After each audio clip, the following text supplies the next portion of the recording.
First tonight, police in the East Midlands are being trained to spot victims of trafficking in local brothels, nail bars and cannabis farms. There's increasing concern following last week's discovery of almost 40 bodies in a lorry in Essex. Well, tonight, a trafficking expert in Nottingham tells why people are risking their lives to come from countries like Vietnam. And a leading detective says that we all need to ask ourselves if we're actually fueling that trade by looking for cut-price deals. Our social affairs correspondent Jeremy Ball reports. A lorry that became a frozen tomb where 39 human beings lost their lives. Now the focus of an investigation into people smuggling from Vietnam.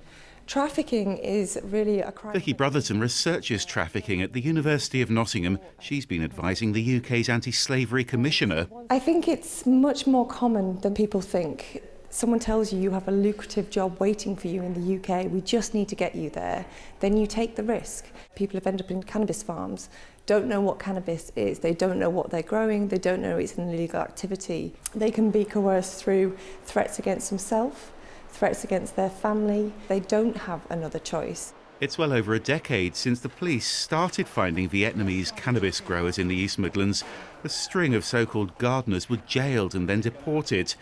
But new modern slavery laws mean the police now look at whether they might be victims, coerced into crime by organised gangs. Some of the victims that were in those grows way back have been involved in a number of grows since and murder around the country. We're more aware now than we were then.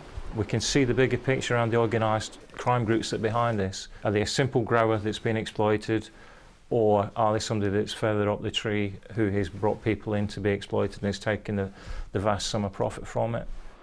So now they're targeting those smugglers. Rekot Kayani was arrested at his home in Derby.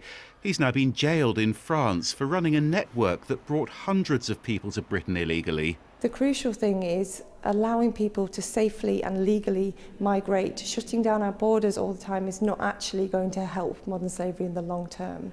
And when people come forward, we need to treat them first and foremost as victims of a crime rather than illegal immigrants. The public have got a big role to play in this, and it's been difficult at times getting the police to understand that a lot of these people are victims. Not all are, but a substantial proportion are victims, and it's difficult to get that into the public psyche and to think about what they're doing, what they're buying, whether they be smoking cannabis that's come from a grow, or whether they're getting their nails done in an exploitative situation. And back in Essex, still more questions.